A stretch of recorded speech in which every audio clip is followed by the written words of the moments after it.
Thank you, Jordan. All right.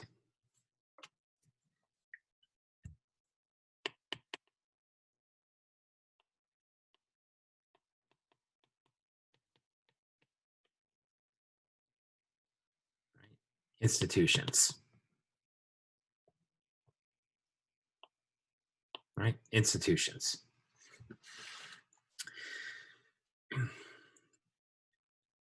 So when you really get down to these questions about why rich countries are rich, about why different countries grow at different rates, about how we have growth miracles, it really, in the end, at the deepest level, gets down to incentives and institutions, right? It's in institutions and incentives that are really the the bedrock, right, of why some countries are rich and other countries are poor. So if you think about, for instance, the Solow or the Romer model, we have found out that rich countries have high S, high U,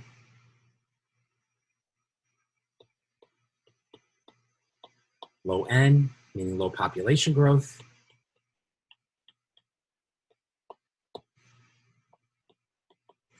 high G and A.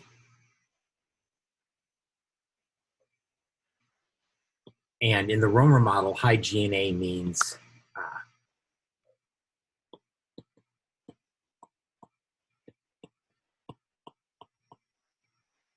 right, high L bar and high Z bar.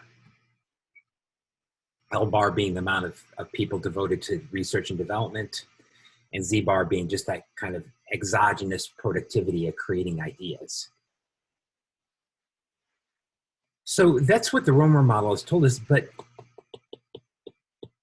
these things are essentially exogenous, right?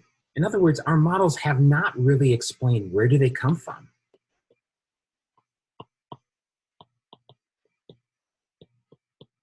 At a deeper level, where exactly do these things come from? Why do some countries have high savings rates? Why do some countries not? Why do some countries have higher educational rates than other countries? If we want to understand growth, we can't treat these as just simply exogenous, right? We have to be thinking about why these things differ across countries. And that is what we refer to as economic institutions.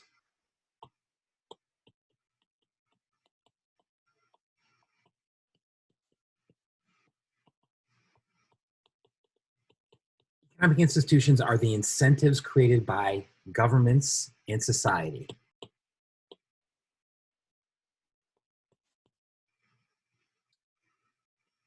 to engage in productive behaviors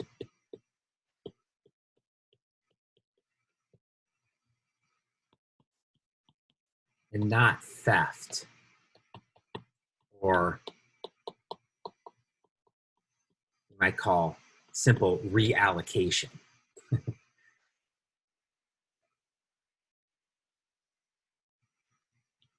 Or, maybe I shouldn't even use this word reallocation. It kind of sounds a little weird. We can just call it destruction. To what extent do incentives encourage production over destruction?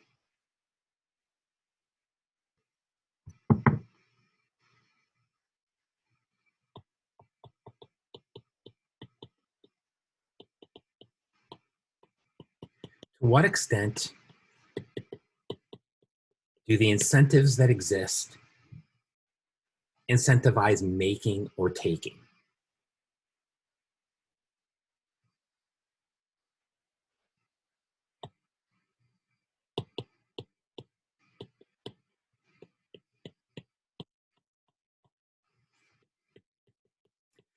Do you have a society that encourages bigger pie thinking or zero-sum thinking?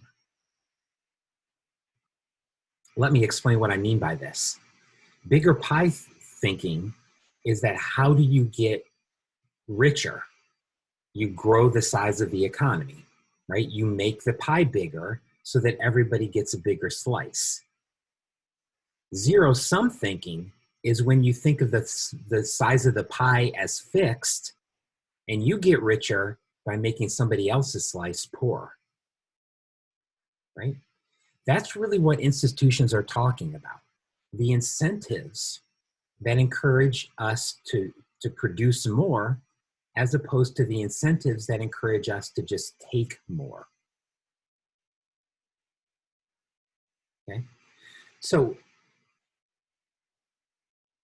how do economists think about history and the history of growth? In many ways, economists think about history as just driven by entrepreneurs.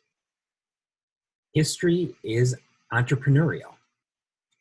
The only difference between entrepreneurs is that some entrepreneurs have had the incentive to take, and other entrepreneurs have had the incentive to make.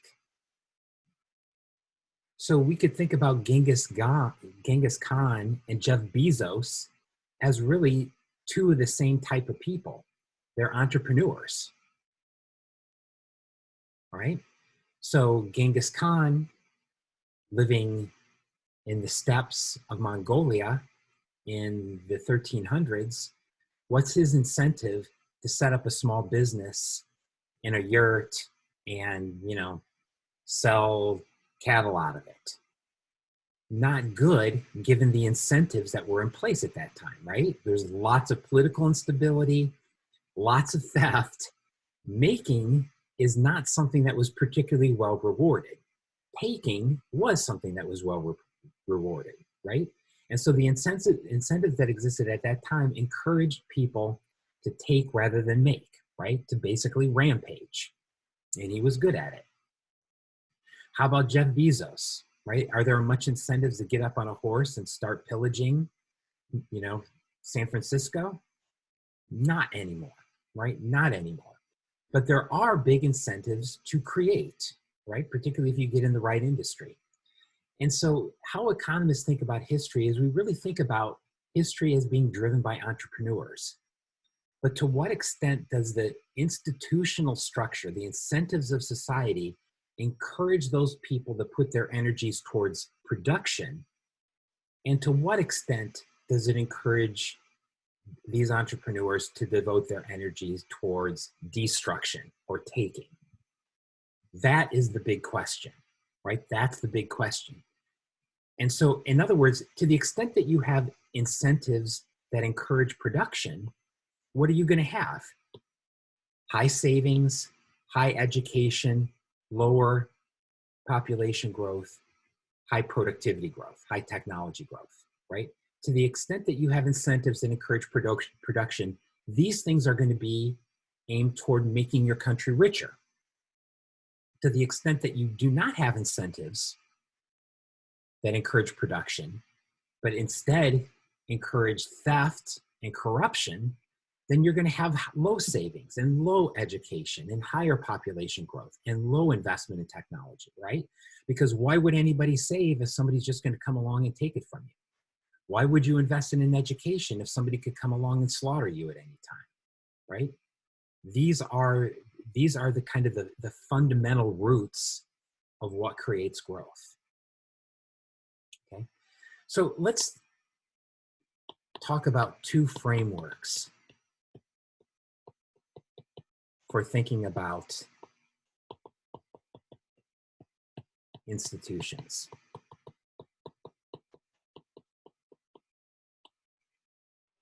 Right? Two frameworks for thinking about institutions and what shapes institutions. The first is thinking about cooperative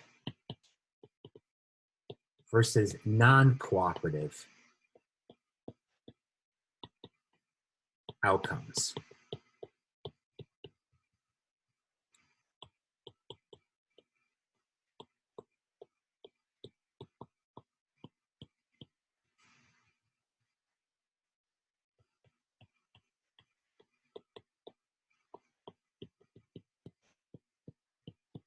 as a society, how do we encourage cooperative outcomes? And by cooperative outcomes, I mean outcomes that maximize the benefit to society, right? That aren't just thinking about individual benefit, but also thinking about societal benefit,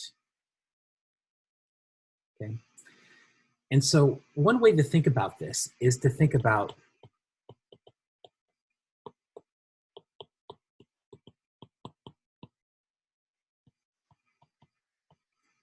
what we call de jure versus de facto norms.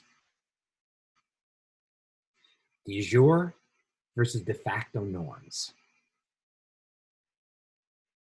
What is a de jure norm? First off, let me talk about a norm, because this might be a terminology that some of you are not familiar with. Norms are just generally accepted ways of behavior, right? Norms are just generally accepted ways of behavior. So we can think about generally accepted behavior as kind of falling into two categories. De jure is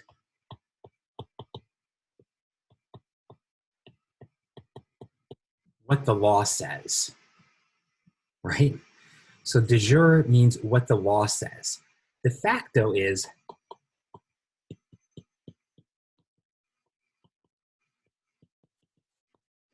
how people actually behave.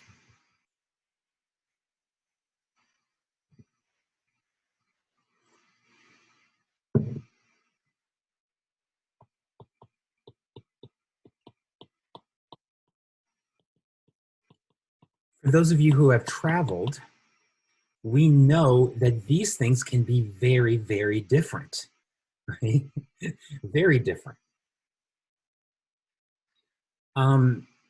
Just as an example, think about driving, right? Think about driving and walking in cities. Surely all of you have been in cities where jaywalking is the norm, right? Where people will cut out in the middle of the street all the time, right? I live in a college town, Iowa City, right? Where essentially everybody jaywalks, right? That's kind of the way that you behave. Even though jaywalking is not allowed, de facto behavior means that it's generally accepted, right? In other countries, such as Switzerland, you will definitely be picked up if a police officer sees you jaywalking, right? Switzerland takes de jure norms very seriously, right? Same with speed limits, right? We've all been in countries or even in different parts of the country where it's kind of generally accepted that you can go much faster than the speed limit. My dad always told me the 10-mile-an-hour rule, right? You can always go up to 10 miles an hour over the speed limit, right? Kind of suggesting that there's a de jure norm, what the law says, and then there's a de facto norm, what is kind of generally accepted, right?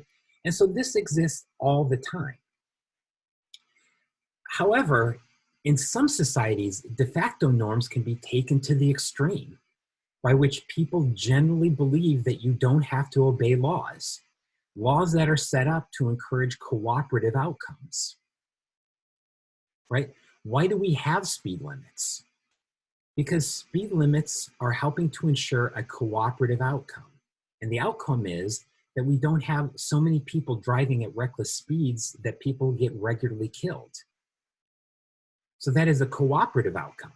But what's the problem? Individuals have incentives to break that cooperative outcome, right?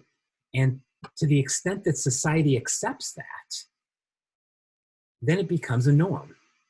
And so many societies have norms that look much different than behavior, right? That have laws that look much different than behavior, right? Having spent some time in China, I will say one of the interesting things about, for instance, driving in China, is that China has largely adopted a code of driving that looks very much like the United States, right? They have essentially adopted US driving law. But for anybody who's driven in China, you know it is a completely different experience than driving in the US, right? You can have the same law, but completely different behavior based on what's accepted, right? And in China, there's a saying that I've heard that says, Green means go, red means find another way. Right? And so, people's driving behavior can be very, very, to an American perspective, very erratic, right? Because when I go to China, I have kind of my own de facto norm about how people should drive, and people don't drive the same in China, right? Because they have a different set of norms. This is much different than in other countries, right? If any of you have been to Germany, for instance, and driven in Germany or Switzerland or any of these Central European countries, their de facto norms are very, very close to de jure norms. And it's really a societal preference, right? There, the law matters, right? And there's very little leeway in it. There's an old German saying is that everything is forbidden. Apart from that, do what you like, right? And that's very much the German attitude, right? Is like society tells you what you do, and then you do not deviate from that, right? And so what this means is that if we have laws set up that try to encourage cooperative outcomes, such as don't steal, don't take bribes, follow the law, right? Some societies actually follow those laws, but other societies do not as much, in part because not following the law becomes a norm. Now, you might ask the question, well, why is it that some countries enforce laws and other countries don't?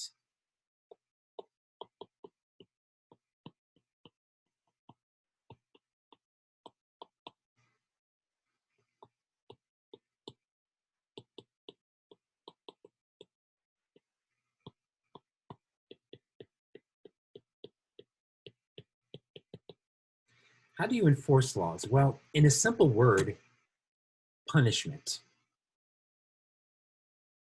Punishment. And punishment can take many forms. It can take, of course, going to jail, but it can also just take social disapproval.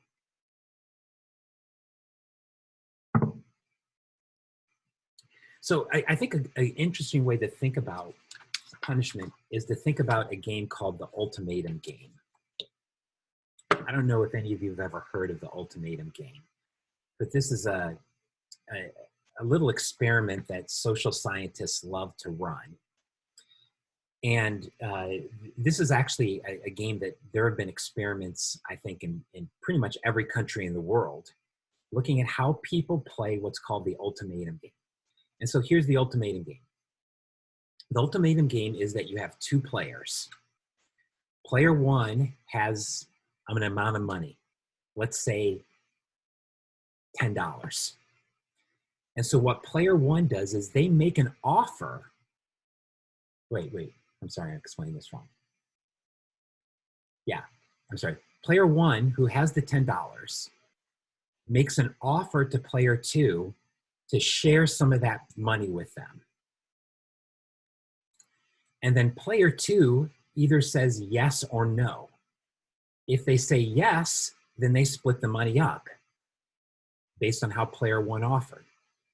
If he says, if the person who's player two says no, neither party gets anything. Okay?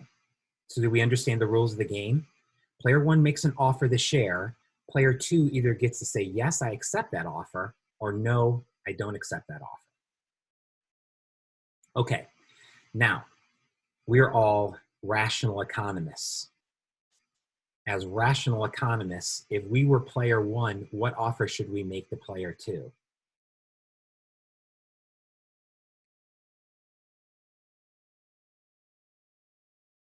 What's the rational offer that player one should make to player two?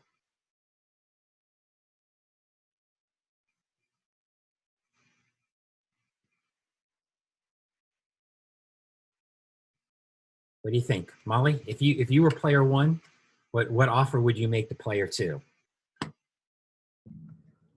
Well, in my head, I say like 50-50, but wouldn't any amount be more than if they said no? So any amount more than zero?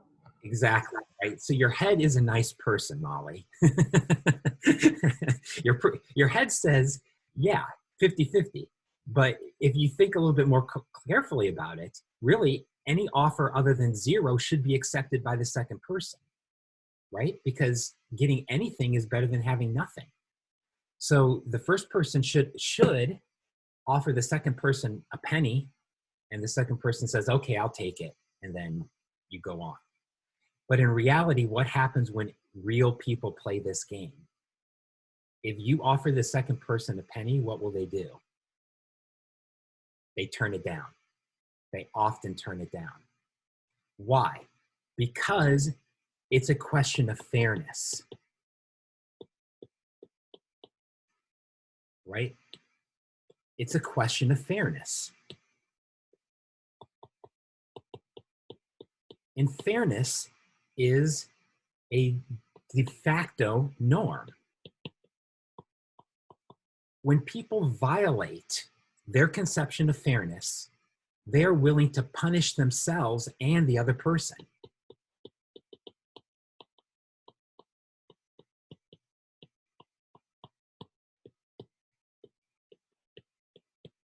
Right? And so when people violate what are called when people violate de facto norms, it becomes a question of whether society is willing to punish itself in order to punish the other person. Many societies just happen to be better at this. Why? Well, there's probably some path dependence to this, right? There's probably a lot of complicated reasons why this is the case. But in reality, what we see is that if you play this game in different regions of the world, you get much, much different results. For instance, if you play this game in Germany, a lot of player twos will say no to anything other than 50-50. Any offer other than that's short of 50-50, people will say no to. However, what happens if you go and play this among a bunch of economists? A bunch of economists are cold-hearted, right? And you get a lot of offers that are a lot less than 50-50. And so, this is just kind of an example of how our norms, the way we think that society should run, play an important role in determining what institutions are, right? And these can differ quite a bit among countries. Right? So you've probably heard the old, maybe your parents have said this to you at one time when they say, well, I'm going to punish you. This hurts me as much as it does you, right? And sometimes that's true. And to some extent, that's the decision that society has to make. Are they going to enforce de facto laws by not just punishing the person, but punishing themselves, right? And so how do we as society punish ourselves? Well, we punish ourselves by spending money on law enforcement and prisons, by making sure that we give social condemnation to behavior that's not right, right? And so, there's a whole range of ways that we punish people who don't follow de facto norms, right? Or who don't follow de jure norms. And so, that's one way that you can think about institutions, is that institutions differ in part because cultural reasons or historical reasons, in which some societies enforce de jure norms very strictly and others don't. And so, as we're going to talk about this is a good way to think about corruption. Because in some societies, corruption is heavily discouraged.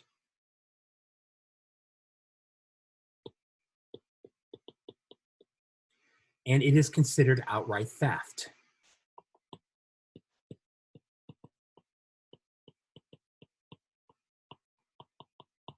But in other countries, you see the attitude toward corruption as being very much more, well, that's the way business works. That's the price of business. In other words, to some extent, corruption becomes a de facto norm. Even if it's illegal, it becomes de facto. It becomes generally accepted. And so we can think about any number of countries in which corruption is essentially a de facto norm. Um, just to take one example, let's talk about China, for instance. China, as we're going to see here in a minute, is a country that does not do very well on most indicators of corruption, right? Now, it's interesting because I think in many ways, a lot of what Western people consider corruption is not really even considered corruption in other countries, right? In many other countries, you kind of make gifts to people, you make exchanges with people because that's basically the way that you bond yourself to them, right? So this kind of idea that, yeah, when you're doing business with somebody, of course you give them some nice things, right? Or you're doing business with the government, of course the bureaucrat that you want to go out and wine and dine, and if you can help their kid get into a better school, you'll do it, right? And so, in many times on the inside, people don't even consider it corruption, right? But of course, from a different set of eyes, from a Western set of eyes, that of course appears to be corruption to an American, but it doesn't necessarily appear to be a corruption to somebody in China, right? So this is one framework for thinking about where institutions come from, is thinking about how do we get cooperative behavior versus uncooperative. And the way that we do that is we try to enforce de jure norms so that they become de facto norms, right? That's one way of thinking about institutions. Your book has a second framework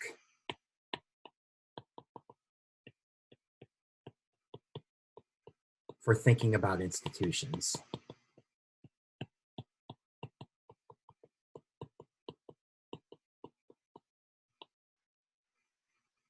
And this is kind of the cost-benefit analysis.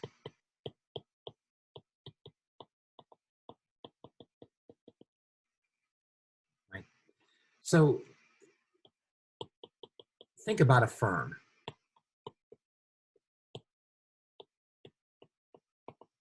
You should have learned in Principles of Micro, and for those of you who've taken some finance classes, you've certainly talked about this, that when do firms invest in a project? Well, they invest in a project when the fixed costs of the project are less than and equal to the present value of future profits.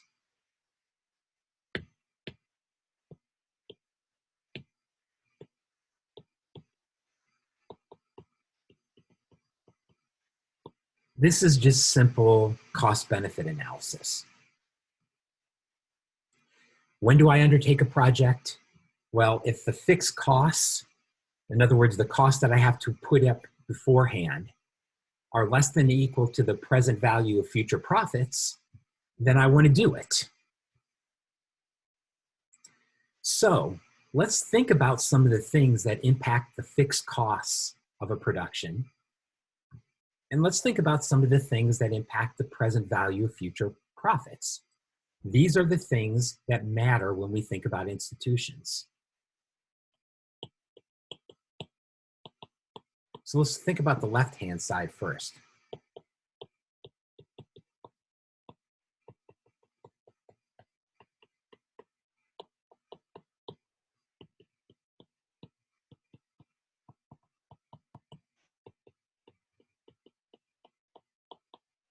So what things impact the fixed cost of starting a project or a business? Taxes, regulations,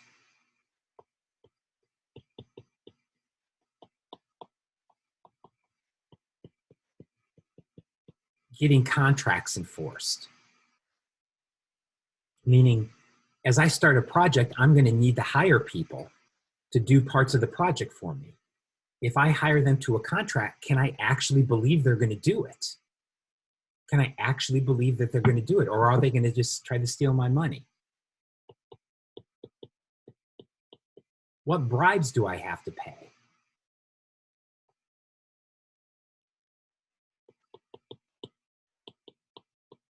Is the government a helping hand or a grabbing hand? Right? Is the government there to help me make this business happen? Or is it there to essentially use my business as an opportunity to line their pockets? These things differ dramatically across countries.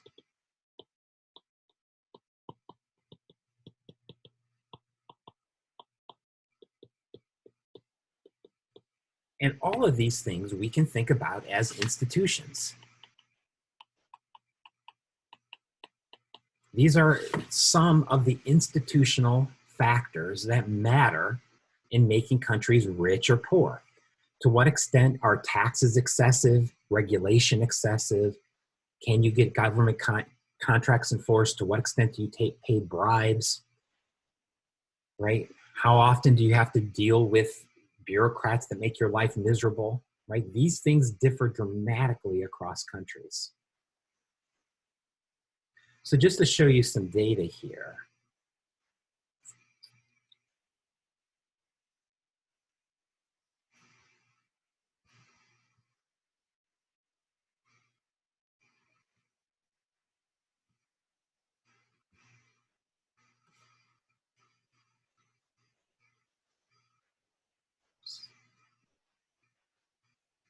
So this is something you can find on the internet. This is actually something that's reported every year by the World Bank. But the World Bank reports data on what they call the doing business index, okay?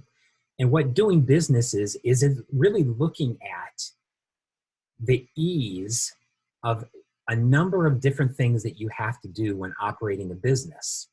And basically saying, how easy is it to run a business in this country? Okay, so in these rankings, a small number is better than a large number. And this is out of 183 countries. Okay, so there's 183 countries in this survey. And you can see different countries where they rank. Remember, once again, a lower number is better. So, you know, for instance, some countries like India, very, very low on the ease of doing business, 134th out of 183. In fact, China is not really particularly high at 79 out of 183. Other countries actually do much better than this, right? Malaysia, Mexico actually do relatively well, all right, on this. Thailand does relatively well. What kind of things go into this overall index? Things such as starting a business, right? How many permits do you have to fill out?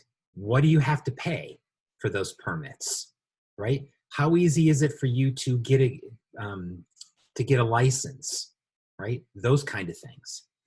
Registering property. We're going to talk about this here in a minute, but if you have to buy land, can you actually legally own the title to it? Right? That is actually a legitimate question in many countries, whether you can buy land. Getting credit, right? Is it possible for you to get a bank loan to help you start your business? Protecting investors. This means if you invest in a company and the company goes bankrupt, can you get some of your money out of it? What kind of legal protections are there for investors in firms? Enforcing contracts, right? So you enter into a contract with somebody and they don't do their business, can you sue them? Closing a business, right? This relates to in some countries, it's actually difficult to close a business. In other words, if your business turns out to be not profitable, can you close it? Can you go bankrupt? In many countries, there are very, very poor bankruptcy laws, meaning it essentially becomes very difficult to close a business. And so if you can't close a business, that's a big disincentive to open a business. And then corruption, right? Looking at the amount of bribes or other kind of red tape that you can be forced to deal with. And so, you know, there's a lot of variability here, right? A lot of variability. If we just pick a country like China, you know, China doesn't do overall particularly well on this emerging market index. It does well on some things, such as enforcing contracts, right? Registering property, it does pretty well. but it does worse on other things, such as protecting investors, right? This largely comes from the fact that the Chinese stock market is I don't know how to say this, but a very risky proposition, in part because a lot of the companies that trade on the Chinese stock market are partially owned by the government. And so that does not protect investors in these companies a lot of protection. And then you see corruption, right? Not so good on. And so you can kind of look through this and kind of see that there's a lot of variability here. Not surprisingly, what do we tend to see? Rich countries do very well on these indexes, right? So in rich countries, it's easier to start a business because the fixed costs of doing it are so much lower. To think about another example of the cost of doing business.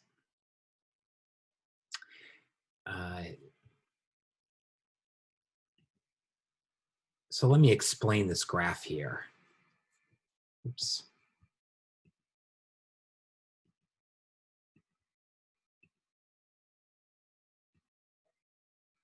Got this all turned around.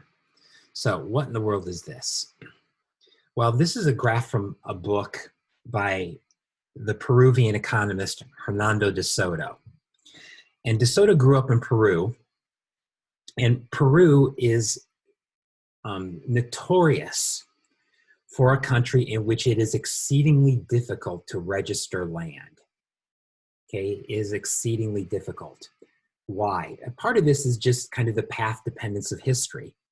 Many countries that were once colonialized, particularly this is true in South America, but it's also true in sub-Saharan Africa.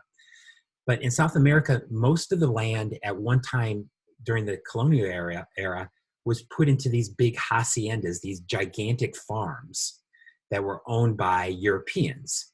And then the locals lived on these farms and they worked on these farms, right? And so as the hacienda system broke up, a lot of locals found that they were living on this land, but they were never given formal title to it.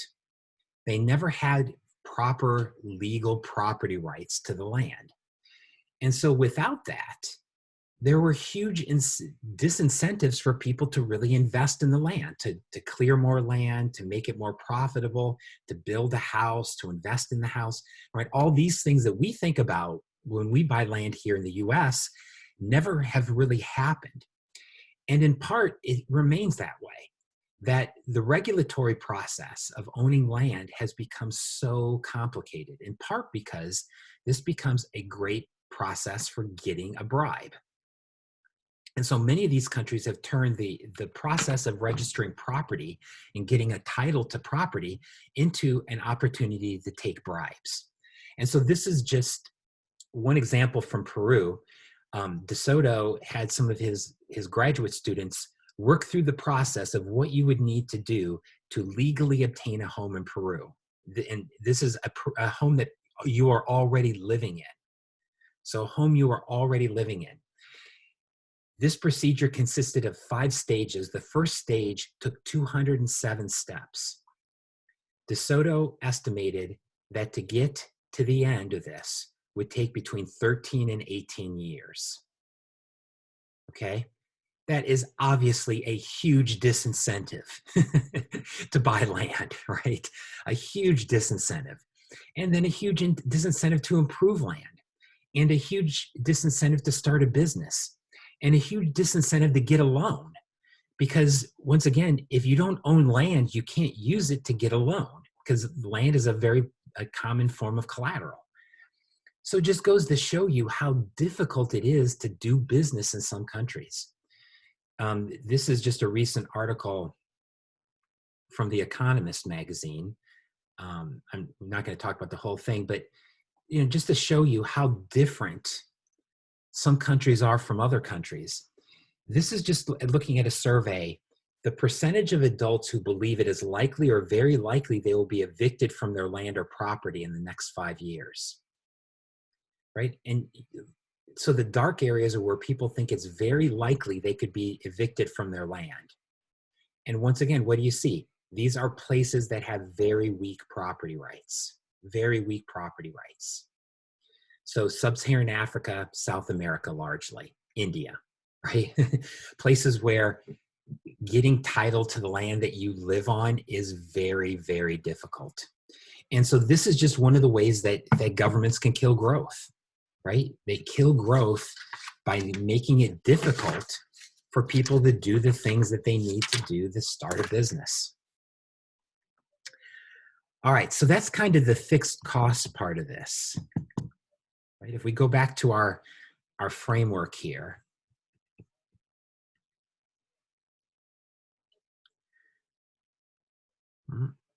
show up here. All right, so if we go back to our framework, we talked about some things that have impact the fixed cost of starting up a business. What are some things that impact the present value of future profits?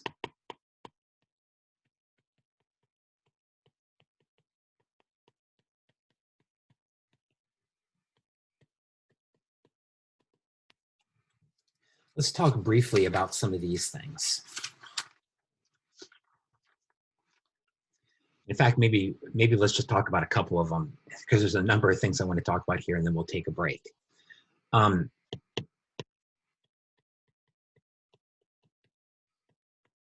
each of these things, honestly, I could talk about an hour or 2 hours. There's so much to be said about each one of these factors, but I'll try to be brief here. One of the things that impacts how profitable any business is do you have a big market? For instance, do you have open markets? Do you have international trade? That's going to lead to bigger markets. Do you allow foreign investment?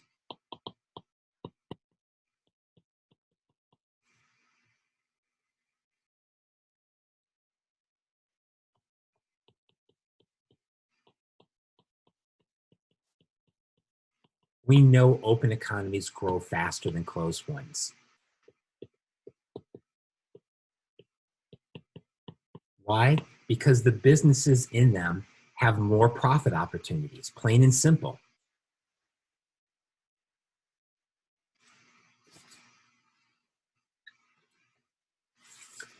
And so to the extent that you open your market, you are creating profit incentives that then create institutions that foster growth.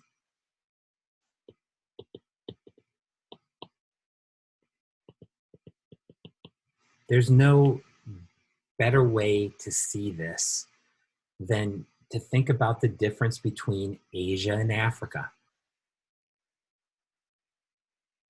Most of us do not realize that in 1900, Africa was 25% richer than Asia.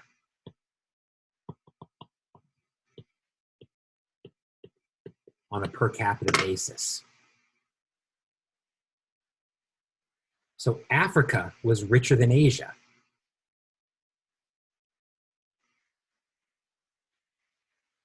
Today,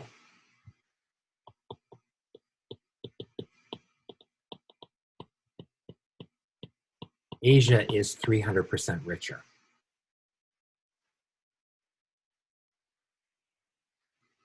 There has been this dramatic turnaround in Asia, and basically very little growth has occurred in Africa. Why? Well, obviously there's a lot of factors at play here. But if I personally would pick just one, it's the difference between export promotion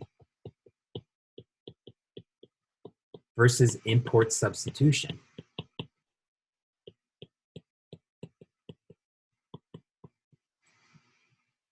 Okay. So in many ways, what happened in Asia and Africa during the 20th century was somewhat similar, right? A lot of Asia, a lot of Africa was colonized in the 1800s. In the early 1900s, right, they became kind of separate but unequal. And then many of these countries became independent in the 1950s and 60s and 70s. As countries in Africa and Asia became independent, though, they followed much different development strategies. Asia followed an export promotion strategy, meaning they focused on industries for export. In other words, they took a very positive attitude toward international trade.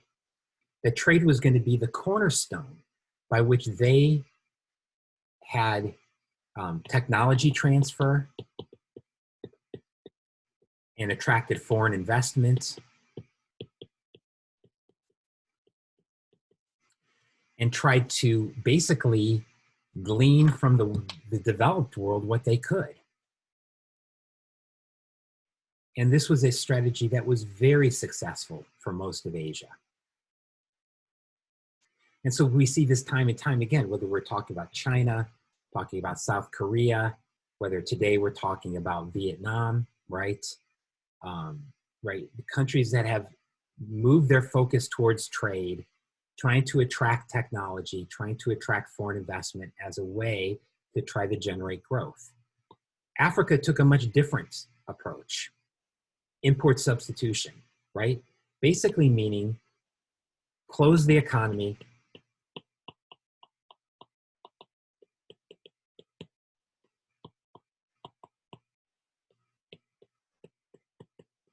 and try to develop domestic industry. But of course, what's the problem with doing this? If you have very low levels of education, physical capital, how are you just going to create industry out of nothing? It's very difficult, right? You need all of those complementary things. And unfortunately, they never developed, in part because many of the domestic industries that were set up never had any competition, right? And without competition, they never had that incentive to become more profitable. And so while under export promotion, firms had global competition, right, which kind of forced them to compete and increase their productivity and get better, many African countries, because, you know, listen, there's 52 countries in Africa, right? All of them, or most of them, relatively small. So if you're going to set up an auto manufacturer in Angola, you're not going to have more than one. And so what's the chance that the one auto manufacturer in Angola is going to be competitive if it has no competition? It's not, right? It's going to make crappy cars, and it's not going to make very many of them. And unfortunately, that's just what we've seen play out time and time again in many of these countries, is that without open markets, there's very little legitimate profit opportunity, and that doesn't really encourage you to become more productive. Let me talk about one more thing here, and then we're going to take a break.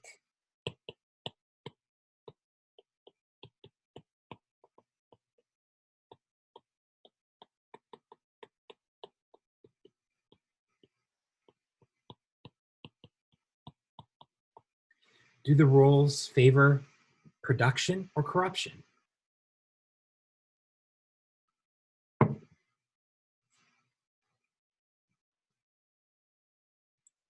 All right, corruption is commonplace in many countries. How I think you should think about corruption is you should think about corruption as a tax, but it's worse than a tax. Why is it worse than a tax? Because it's often uncertain. At least with a tax, generally you know what you have to pay. Corruption is worse than that because oftentimes you are unsure about what you have to pay.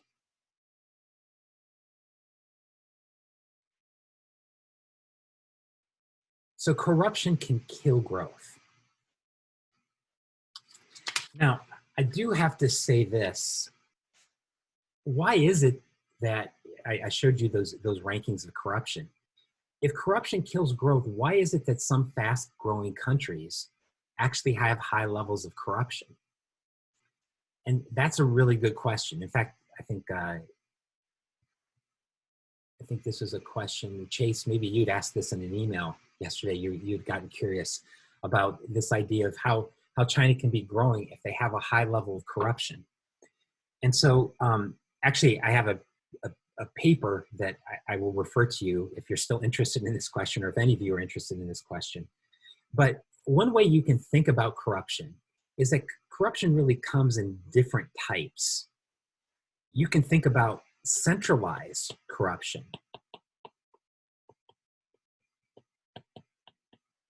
versus decentralized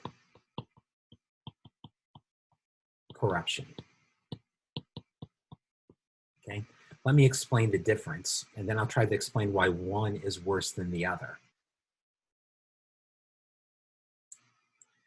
What's centralized corruption?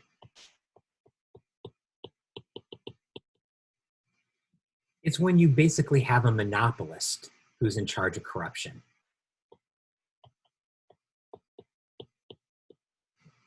It's more of a top-down kind of corruption, where people at the top impose bribes on people at the bottom. It tends to be organized.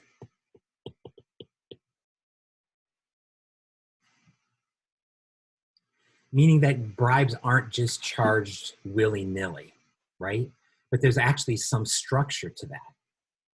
If you think about this kind of corruption, they're acting like a monopolist. So does a monopolist, what do monopolists do? They restrict quantity and jack up the price, right? Well, that's essentially what a monopolist in corruption does. They limit quantity of corruption and increase the price of corruption.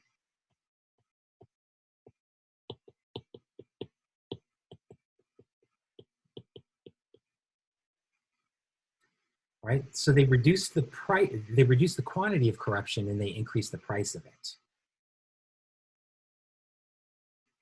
So if you wanted to think about an example, well, let's talk about decentralized example, and then we'll talk about examples of each. What does decentralized corruption look like? Well, this is really kind of, think about this as a perfectly competitive market. Everybody's doing it.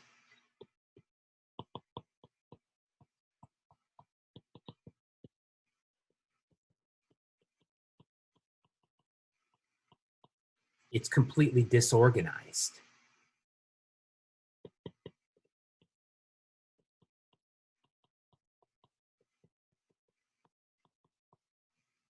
There's very, very high levels of corruption.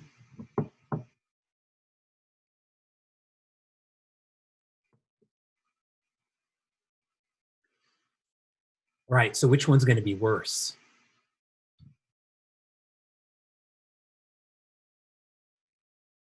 What do you think? Is it worse to have top down or bottom up?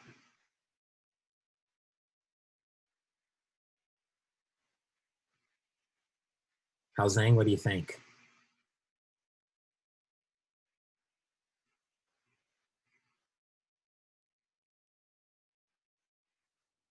I think it will go up. So the decentralized corruption is worse, right? Yeah, right. Decentralized corruption is much worse. So to think about a specific example of this, I mean, there's a lot of examples, but just to mention one, Nigeria. And probably none of us have been to Nigeria, but there's actually a number of interesting blogs in Nigeria. In fact, there's a website, I haven't checked it for a while, but there used to be a website called ipaidabrideinnigeria.com. And basically, this is just where people share stories of their life living in Nigeria. And so what happens? You get up, you go to work. On the way to work, a cop stops you. He says you were speeding. You pay that cop a bribe. Then you go to work. You park your car. What could happen when you come out? A cop is standing by your car saying it's not parked legally. Oh, really? How do I get my car out of this? How will you release my car? Yes, pay me a bribe, right? And so the whole day, every day becomes this series of bribes. Each one of them relatively small, but cumulatively, they're huge, right? And so they lead to these huge disincentives to engage in a lot of productive behavior because you know you're going to have just this unending series of bribes that you're going to have to work through each and every step. As opposed to centralized corruption, where you might think about a country like China. Most Chinese people actually do not see corruption taking place because the corruption in China is not the kind of corruption like in Nigeria, where, you know, police stop you and ask you for a bribe, right? That's not the kind of corruption that's taking place. The corruption here is much more organized, right? And it's much more limited to people, between people of power, right? So if you're somebody who owns a business and you have some money and you want to get something done, you might go bribe a bureaucrat, right? And that's kind of an accepted way of getting something done, right? Or it's kind of generally accepted as you move up in the party power structure, a bigger and bigger proportion of your income is going to be kickbacks from people. You know, this is gradually changing in China. Or it's changed to some extent, but I mean, this still is endemic to the government process, right? Of corruption. The thing is, most Chinese people don't see it, right? The average person doesn't see it on a day-to-day basis, and because it is more organized and also more predictable, it's not as harmful for growth. And so there's a number of examples of countries who actually have quite high levels of corruption, but can still grow relatively fast. As long as it's organized and kind of top down, the impact on growth may not be as big as it is under decentralized, where decentralized completely can destroy growth, right? Completely can destroy growth. Just show you an article here from the recent Economist magazine looking at corruption. I thought this was kind of interesting. If you actually have an interest in what countries, here we go. Sorry, this is not really showing up very well.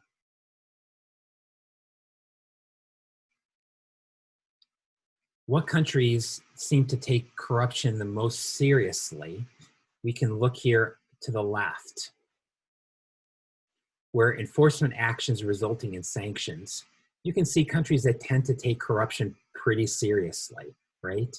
Of course, the US is going to be biggest because it's the biggest economy, but the US also is the most aggressive in enforcing sanctions. In fact, in the US citizens can be charged with corruption even if they engage in corruption outside of the United States, right? So you can be charged with corruption in the United States if you're a citizen engage in corruption outside of the US. If you look on here on the right, what kind of industries tend to be the most associated with corruption? Well, probably for them, some of these are surprising and some of them are not. Extraction, such as raw materials like diamonds and oil, right? Not surprising that there's a lot of corruption there. But then, you know, retail trade, administrative services, transport and storage, right? Health. You know, I wouldn't necessarily think of those as particularly corrupt industries, but, you know, the one that really surprises me is construction, right? I mean, here in the US, when we think about construction, we think about, you know, well, we've all seen The Godfather and The Sopranos, right? So we think about a lot of corruption in those industries. But interestingly enough, at a global level, that's amongst some of the least corrupt industries. So anyway, just kind of some interesting information. Take of it what you will. Okay, this is a good time to take a break. So let's take a break here, and then we'll come back, let's say at a little bit before 10:15, and we will talk about a couple of other factors that contribute to poor institutions. All right, back in a few.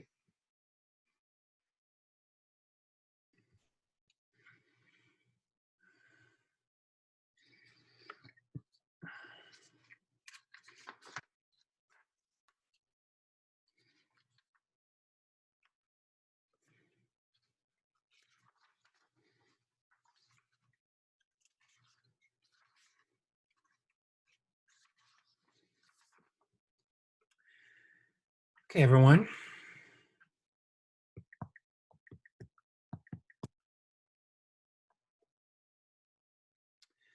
Okay, so jumping back into our discussion here, once again, remember, we're kind of talking about things that impact the present value of future profits, right? These are other things that impact how profitable a business will be, and those are the kind of things that also impact institutions. Economic stability. Obviously, it's hard to be profitable in a place where you have political instability. When you have coups or different governments every other year, where you have civil unrest. Can you share your screen, please? Oh, yep. Thank you. Thought I was. There you go. So economic stability, where you have political instability, civil unrest, you have inequality.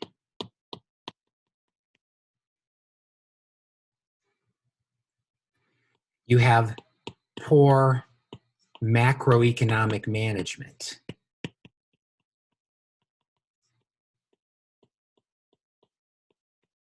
And by that, I mean things like you have high inflation,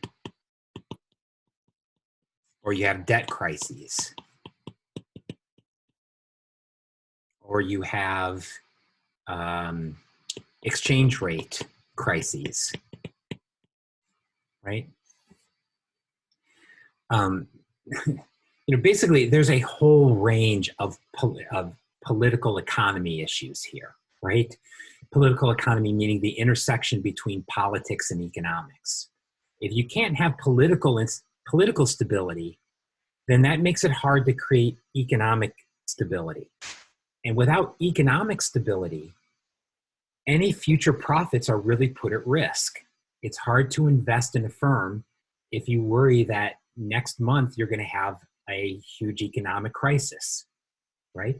Or if next month you're going to have a change in government, right? So, these are the kind of things, quite honestly, that as an economist, you see some of the factors that have happened in the US the last month or two, and you really have to worry. Because, I think we've said that one of the great strengths of the US economy is not that it's grown so fast, but that it's grown at such a stable rate. And in part, that stable growth rate is a function that we have had economic and political stability here, right? Relative to the rest of the world, this has been a place of great economic and political stability. And so you worry about that, right? When you see people storming the Capitol, you worry about the future of that stability, right? And that's a very real worry about our future institutions.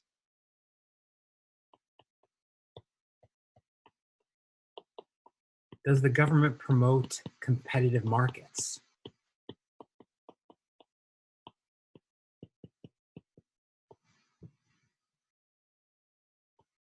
For instance, does the government act to break up monopolies? Or to avoid unnecessary regulation?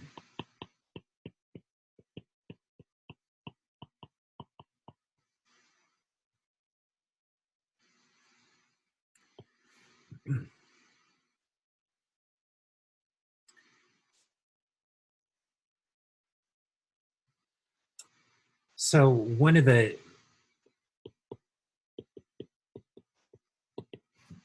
probably the more how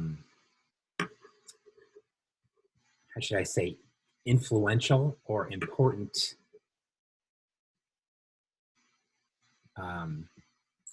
books of the last 20th century was by a guy by the name of Friedrich Hayek.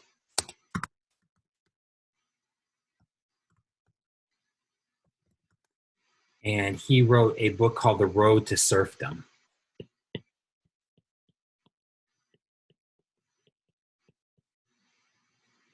Which I actually encourage you all to read. It's in many ways, you would have to consider it to be the founding economic document of conservative economics, right? Conservative economics. And so this is Hayek's most important point. The problem is markets are efficient because they actually know more than you do. They know more than any individual. You have to think about prices as information. And so what markets do is they bring together a vast amount of information and convey it through prices. And then those prices send very clear signals as to where resources should be devoted.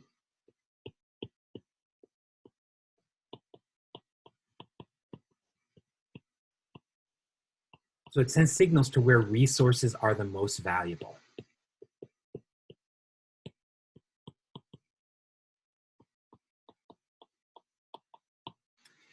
What Hayek is specifically warning about in this book is what he calls the dangers of central planning.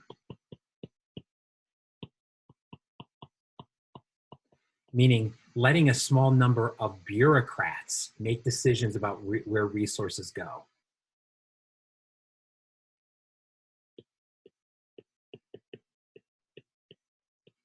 And he basically argues that if you let small groups of individuals make decisions, they will make bad decisions with disastrous consequences.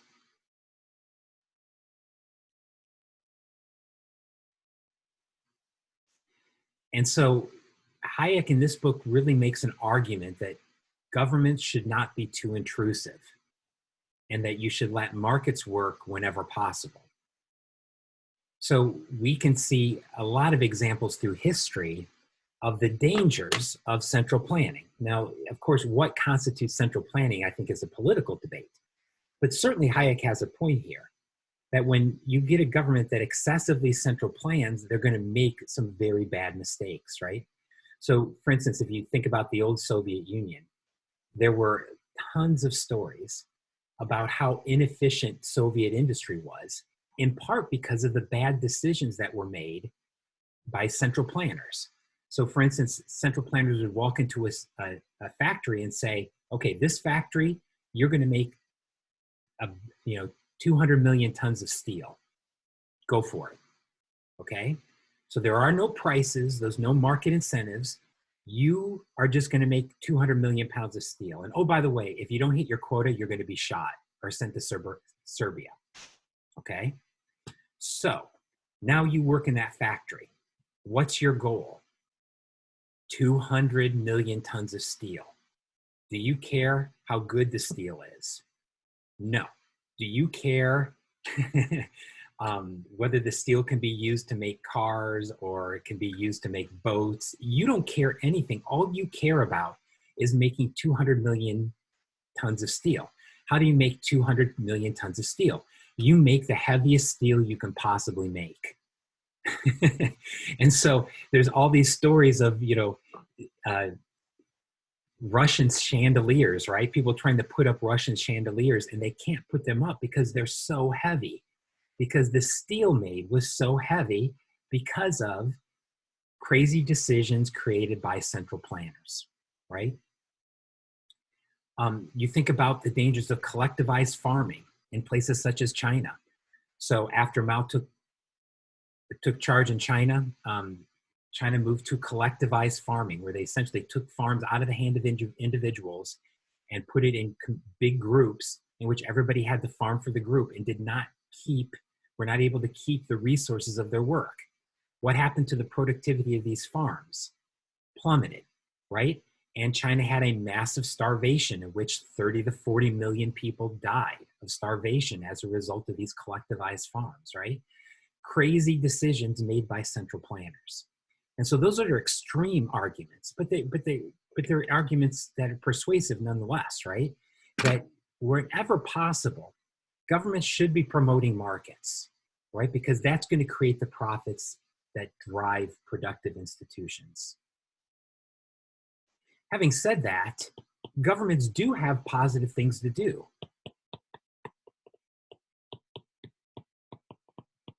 Governments have a role in providing public goods, such as education, roads, bridges, communication. One important public good that we're increasingly aware of today is public health, right? Does the government set up the infrastructure to promote public health, such as vaccinations, right? Does the government promote basic research and development? And by basic here, I mean research and development into basic science. Science that doesn't have any direct application to the market, but could provide the basis for future innovation.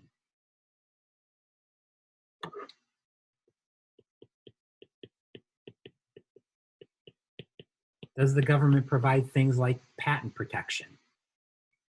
As we talked about yesterday, not all patents are good, right? There's actually an argument that our patent system should be cut back, but that's not to say that we should not have a patent system.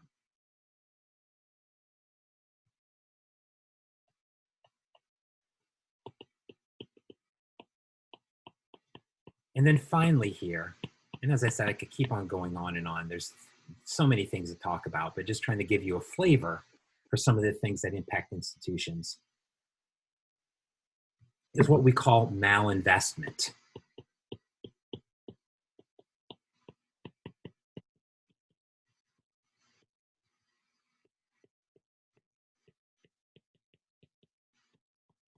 And this is when resources are allocated to unproductive uses.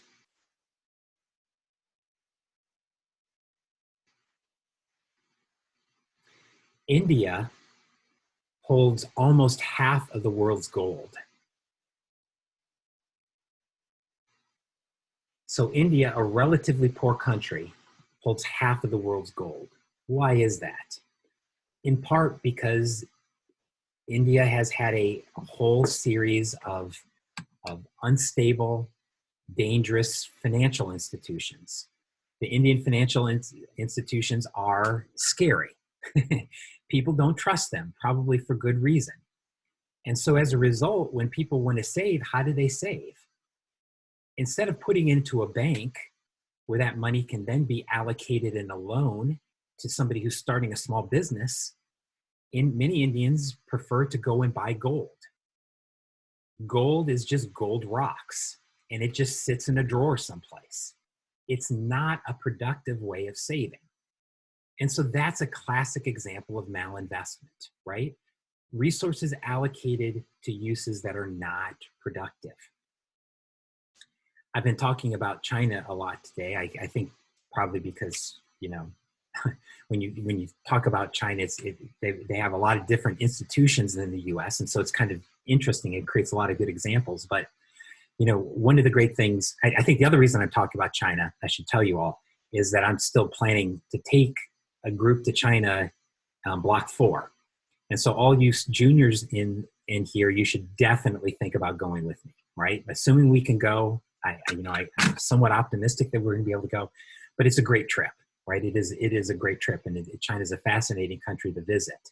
And so I've been doing a little bit of planning for this and thinking about where we're going to go on this trip. But you know, one of the reasons why China is a great place to go is they have these great human, you know, amazing things to see. Right, so you think about the terracotta warriors, right, or the Great Wall of China, something we always go see when we go visit Beijing, or the Forbidden City, or Empress Dowager Cici's marble boat. This was, the Empress built a marble boat, right? A boat completely out of marble. These are beautiful cultural things, but they also point to one of the traditional problems of Chinese institutions, right? Which is the government misallocates resources. The government has built these amazing, impressive things, but all of them have almost no productive use, right? The Great Wall did not stop the Mongolians from coming in, right? It was essentially useless for that. If it was built for that purpose, it was useless, right? Same for those terracotta warriors. They did not come to life and protect the emperor, right? So, you know, a lot of times things that are kind of beautiful cultural things are also an example of malinvestment, right? So, if you go to a country and you see a bunch of statues of a political leader, you should question that country's institutions because that seems to suggest that a lot of money is being spent in productive ways, right? What's one of the biggest forms of malinvestment? Quite honestly, it's how countries treat their women. Because in many ways, the biggest form of malinvestment in many countries is the fact that women are not allowed to participate in business. They're not allowed to participate broadly in society. This is a from the Economist magazine, but this is an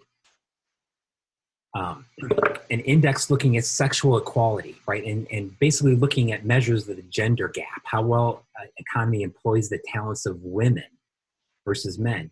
And so not surprising, what do you see up here at the top? Rich countries tend to employ the skills of women at roughly the same rate as they employ the skills of men. What do we see down here at the bottom, right? Egypt, South Korea is actually surprisingly low on this. India, Mexico, these are countries in which there's big cultural discrimination against women. And not surprisingly, these are countries that are poor. South Korea being an exception here. But these are countries that are poor, right? If you're familiar at all with Middle Eastern history, the Middle East was the richest area of the world back in the 1100s. But since the 1100s, most of the Middle East has had this gradual falling behind, and a lot of it directly relates to the kind of a religious revolution that happened in Islam, a conservative religious revolution in which women were basically seen as second-class citizens.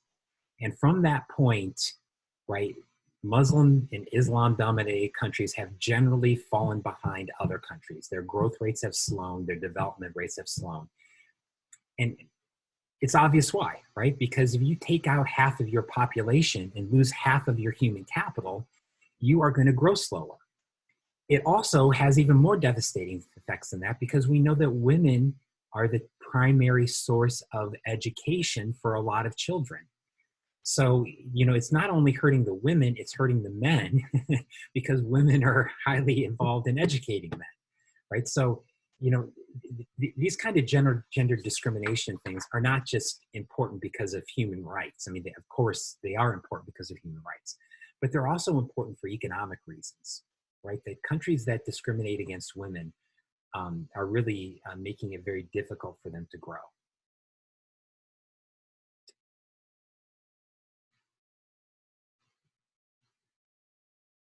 So institutions matter.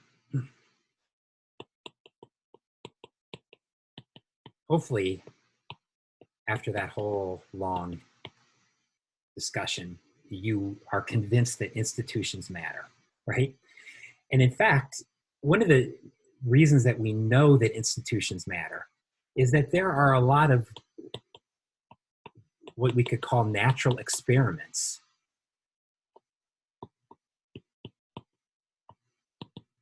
And by natural experiments, we basically mean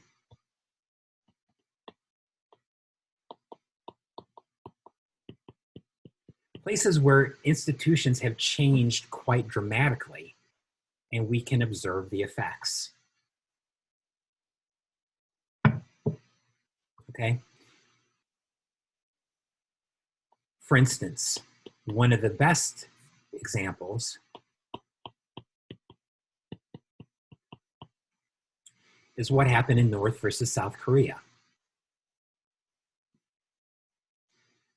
Who for a long period of history were essentially one country. Then they had the Civil War.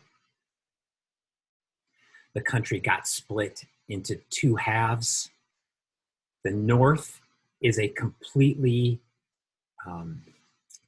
centrally planned economy with very little market incentives. Government completely controls almost every aspect of society. It is a completely it's a society that completely encourages taking over making, as opposed to South Korea, that moved much more in the direction of markets and over time has moved much more in the direction of democracy. And obviously we know the difference. Today, South Korea has per capita income levels that are about 50 times what North Korea is.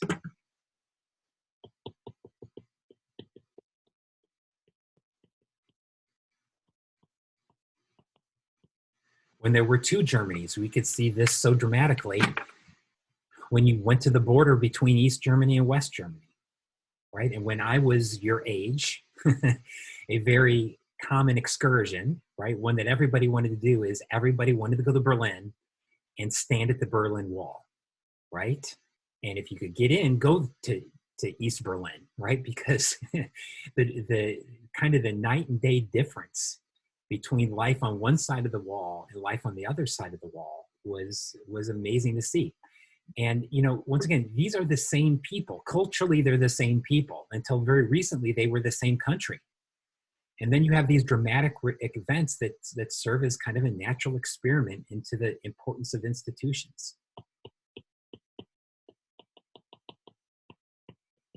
We see a lot of these natural experiments at the US and Mexico border,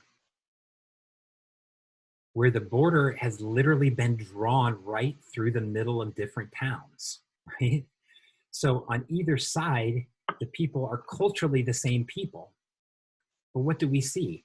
In towns like Nogales, Texas, Nogales, Texas has per capita GDP that is 4 times, per capita GDP on the north of the border is 4 times what it is south of the border, right? Once again, indicating that institutions matter a lot. So, you know, this is really the citizenship premium. Once again, that being in the right place matters a lot, right? It matters a lot.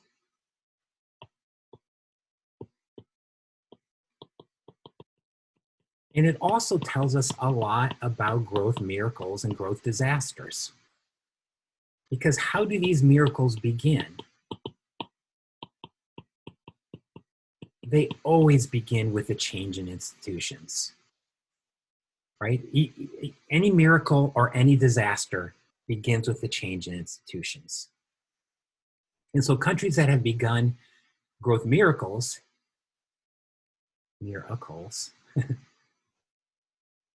countries that have had growth miracles have had big positive changes, some event that takes place that creates a big positive change in their institutions. Countries that have had growth disasters have had some big positive event that takes place that negatively impacts their institutions. So what you get is you get a big change in institutions that change, in terms of the Solow model, change those exogenous parameters that matter so much. And then because of diminishing marginal returns, you grow fast. Or in the case of a miracle, a disaster, you grow slow. That, in a nutshell, is how we would explain growth miracles and growth disasters. They first begin with a big change in institutions.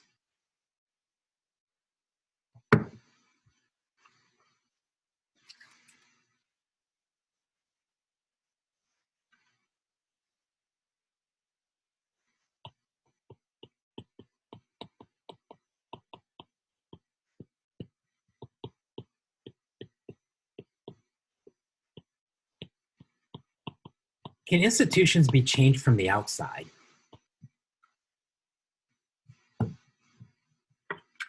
And by this, I mean, does the fact that a country has bad institutions, is that an incentive to, for instance, invade the country? Would we be doing countries a favor if we just invaded them and imposed different sets of institutions?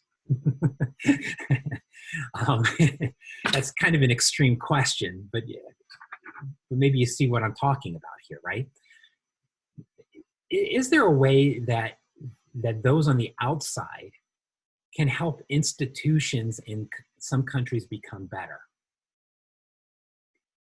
Well, let me say that there are some examples actually where institutions have been changed on the outside and have fostered growth.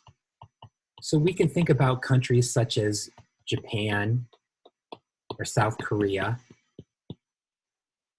in the 1950s, where after a period of war, these countries essentially served as protectorates under the United States, in which the US set up institutions that were much more productive than the institutions that existed there before. So many people have looked at Japan and South Korea and say, whoa, maybe we're doing countries a favor if we start a war with them. Right? I don't know that they say it that extreme. However, for every Japan and South Korea, you can think about examples where it has been an absolute disaster when foreign conquerors have tried to impose different sets of institutions. For instance, look at what's happened in Iraq and Afghanistan over the last 30 years, right? Where the US invaded both of these countries. In Iraq in particular, the US just tried to go in and say, hey, here we have a country. Let's just make it like the US. Let's just bring in a whole bunch of institutions. Let's give them our legal codes and give them a whole bunch of de facto laws. And boom, they're going to become a market-oriented economy and grow. And what's happened? Disaster. In part because the people have not abided by these laws. Oops, I wrote this wrong. I'm sorry. I meant to write the de jure laws that were put into place by Americans did not change this de facto behavior. And there weren't the institutions, either from government or society, to enforce that de facto behavior.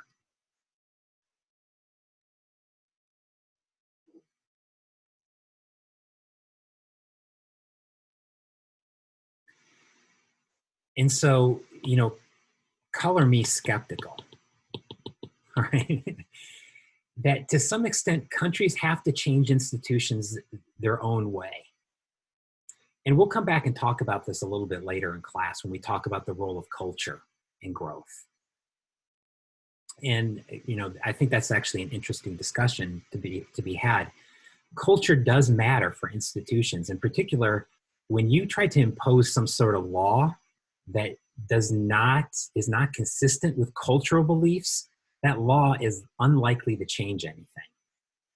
And so, just going into a country and changing the laws and changing their form of government and kicking out the old people often doesn't change anything. Another example to point to is sub-Saharan Africa.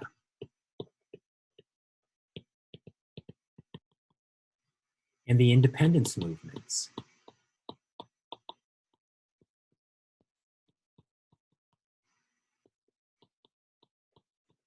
So sub-Saharan African countries, almost all of them became independent in the 1960s. And so many outside observers said, hey, this is great. Now that we've kicked out the old colonists, now we can install our own people and we can start to grow. Unfortunately, what happened? They kicked out the old white guys, and who replaced them?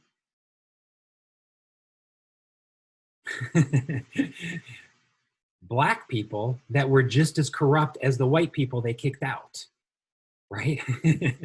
So in other words, instead of having a foreign dictator, they had a domestic dictator. right? And this was the phenomena of the African big man. So a lot of these former colonies essentially became independent countries, but that were run by dictators. And the thing is, they kept largely the same institutions. Now the only difference was all the corruption was going into the hands of a couple of citizens, as opposed to going into the hands of British or French or Portuguese people, right? Different leaders, same system. And so once again, you know, it's hard to change institutions from the outside. There's a lot that goes into it. And what we've seen oftentimes is, you know, just changing the leader doesn't mean you change the institutions, right? It doesn't mean you change the institutions. Changing institutions is a hard thing to do. And so, as I said, I'm going to come back to this question a little bit later to talk about how institutions change over time. In fact, we're going to talk about this a little bit tomorrow.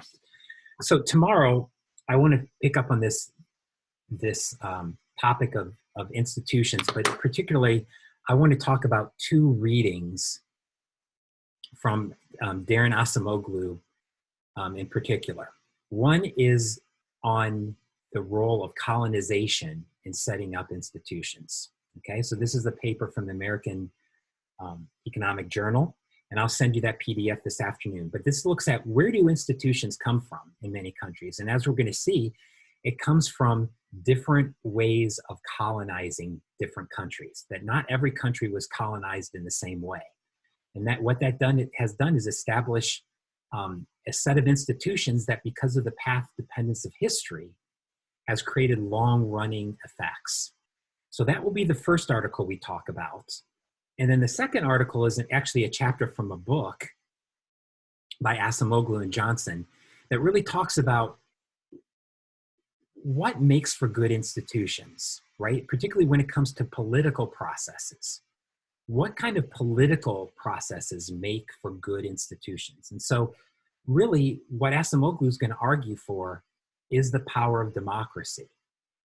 And so Acemoglu is going to argue that democracies in the long run make for the best economic institutions. And so we will talk about that argument, right? And what he talks about specifically is balancing the power of people versus the power of elites, right? And how you have to do that in order to have good institutions. So the first article is very much an economics paper. In fact, there's quite a bit of econometrics in it. And so that will be a good example of a paper for you to look at. The second paper is more of a political science paper, quite honestly. So there's kind of two different kinds of papers that you're going to have to need to read for tomorrow. So I'll send you the PDFs of both of those here this afternoon, okay? Actually, I'll send them a few minutes after class. So remember, everybody's got a time to meet with me, right? We got a time, so we'll try to keep these meetings short, right? No more than 15 minutes. Yeah, I'll be here. So anyway, thanks for your attention this morning. We'll see you this afternoon for a few minutes to talk about your paper. Okay, have a good one.